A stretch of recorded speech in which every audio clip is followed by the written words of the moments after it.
Well, hello and good morning. Welcome to the Lockhart Radio Podcast. I am your host, Felicia Lockhart. Today, we're looking at exactly what some undocumented immigrants did to get driver's license in the state of Kentucky, as well as other states here in the United States. I don't think we realize exactly how rampant this situation is. Today, we're going to discover regular driver's license, and then later on today, we're going to look at the CDL driver's license situation and how people have been obtaining fake CDLs, as well as their testing right over on Headlines with a Voice, Lockhart Perspective. So today, we're going to start out by looking at this particular story. It's a very troubling story because you figure if you are driving down the road, you want to believe that the same exact type of testing that you had to do, the others on the road with you had to do. Oftentimes, you sort of feel like, well, we all know, stay in our lane, drive the way that we're supposed to, and we won't have any problems. The issue is that there are people that have paid for their driver's license, and you may not even be aware of it. The first story that we're going to look at is a clerk that says illegal immigrants paid $200 under the table for their driver's license in the state of Kentucky. Let's take a look. The state didn't want this out. Fraud inside Kentucky's transportation cabinet. Licenses issued without a driver's test. It is an ongoing WDRB investigation, and tonight we hear from a whistleblower who says coworkers used her login to pull off this scheme. The employees were being paid underneath the table. They say sometimes I immediately let my supervisor know about it. truth hurts. Did you ever think that this would cost you your job? No, And for Melissa Moorman, I was angry for a long time. this is one of those. It hurts me that I'm talking about this and I actually like where I was working at. Times. I came into the office that day. My computer was shut down. I was told to go to the front door. Detectives came in. They interviewed me. That was it. Moorman says she was fired 3 months after she sent this letter to the Kentucky Transportation Cabinet, blowing the whistle that workers at the NIA Center licensing branch were selling driver's licenses under the table to people who never took the driver's test. Undocumented workers. How did it work? What was going on? The undocumented workers would come into the office in groups. They would provide them either permits or driver's license illegally. So they will bypass without even taking the test. How much? $200 a person. Up to 5 times a day, she says. Was this an everyday thing? Almost, yes. I first reported on the driver's license fraud investigation in April after getting my hands on one of the state's revocation letters. We learned the transportation cabinet sent more than 1,500 of them in 5 months, telling drivers their license was issued in error and must be returned or they could be criminally charged. At the time, state officials confirmed at least 2 terminations, and ongoing state and federal investigations focused on the NIA Center in West Louisville and the E-Town license branch. But they denied all of our records requests, withholding 2,300 documents on the fraud. Moorman's story fills in the blanks. I found out it may have been going on for a couple of years before it was found out. We're told it wasn't as simple as people getting state-issued driver's license or permits without taking a test. She says 2 of her colleagues at the NIA Center approached her with a business venture, asking if she wanted to get in on the scheme. I was asked. So she actually worked for them, and then she was approached by her coworkers who stated, hey, look, we got to wait for you to make a little extra money. Do you want to help us out? Now, don't you know that those individuals knew that their higher-ups obviously knew, or they wouldn't have felt comfortable enough to walk around and ask other employees to do the same thing? Whistleblowers seem to take the biggest brunt whenever they go into thinking that the job is really for them to tell. Oftentimes, you'll find companies that say they've got an open door policy that allows that employee to go in feeling comfortable that if they've seen something wrong, they can tell. But you and I both know that whether it's governmental or regular employment, a lot of people who blow those whistles end up being without employment later.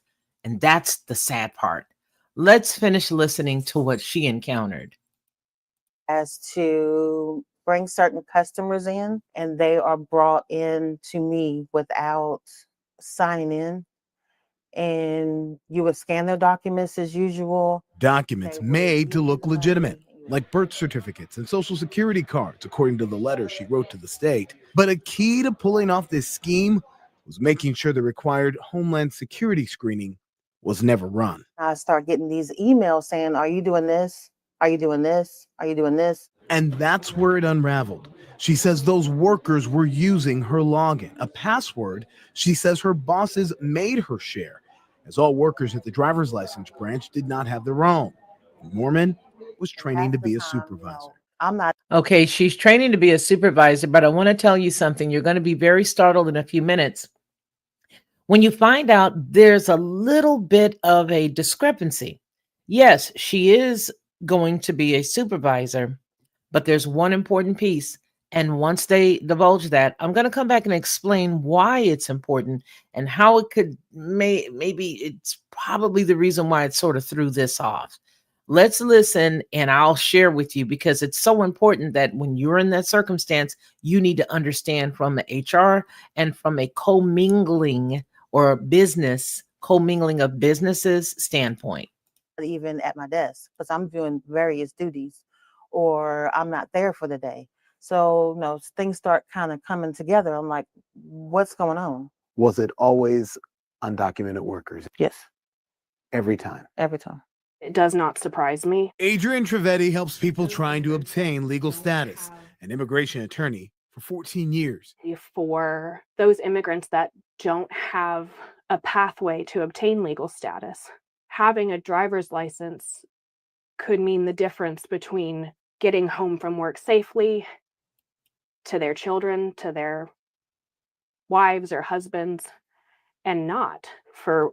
And that's the main reason why a lot of these states, especially the sanctuary states and sanctuary cities, were passing out those driver's license like chiclets. Some of these people were coming in, not having to even worry about taking the test. And then you'd be on the road saying, my God, where did they get their license? The back of a Cracker Jack box?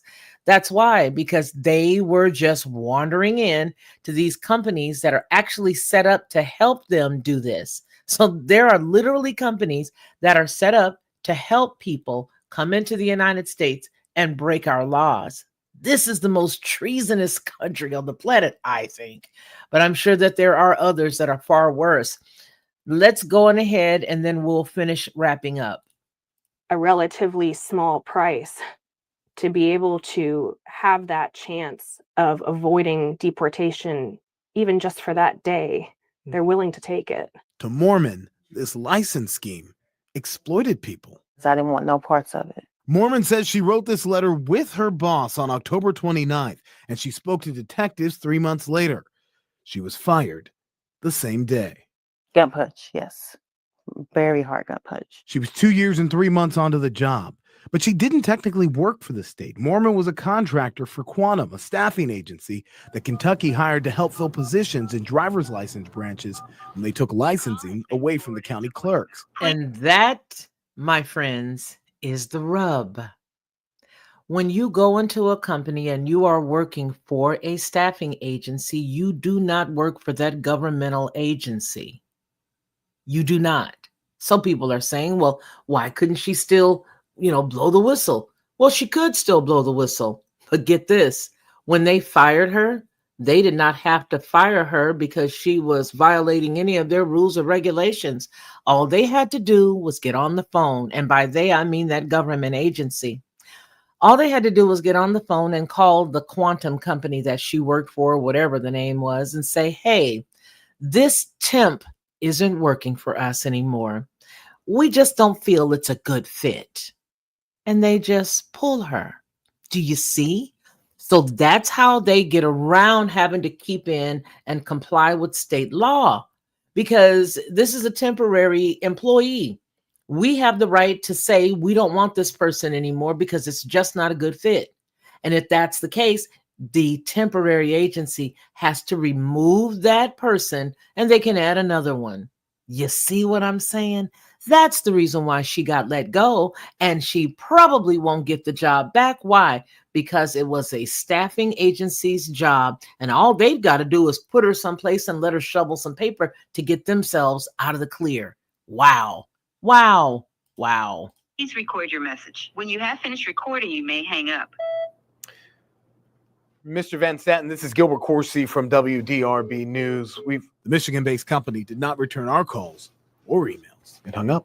It's shocking. Why would an employer punish and take retribution on an employee that reported this wrongdoing? Mormon story, now the heart of a whistleblower lawsuit going after both the Kentucky Transportation Cabinet. She should be a hero. And Quantum Solutions. There's a failure to supervise these employees. There were obviously no checks and balances. Kentucky State Police is on it.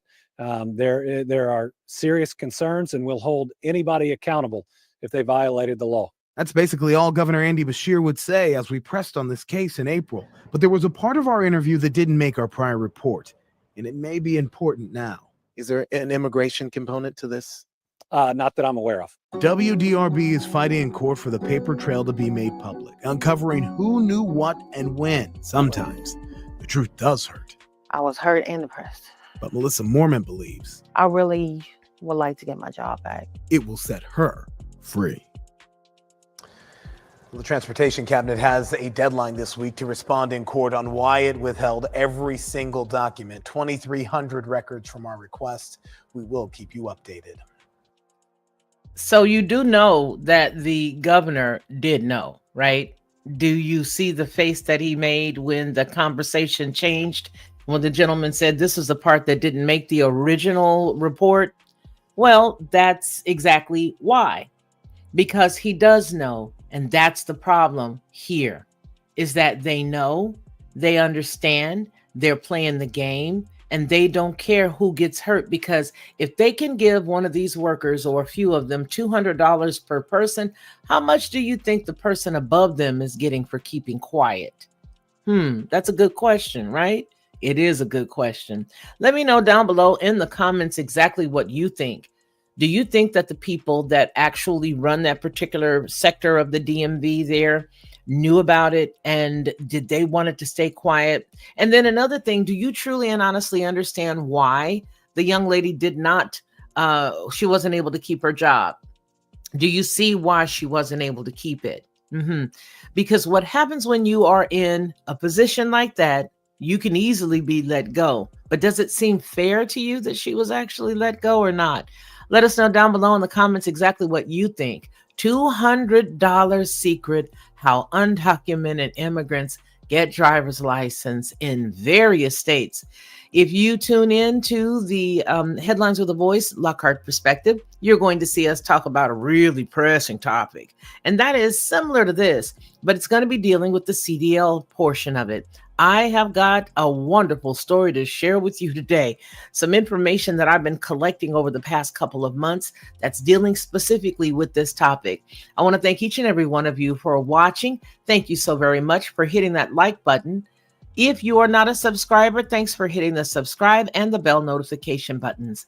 Until we speak again, please continue to take care of yourselves, because ain't nobody else gonna do it, baby, if you don't do it first. All right, everybody. Thank you very much. My name is Felicia Lockhart, and this has been the Lockhart Perspective. The Lockhart Perspective.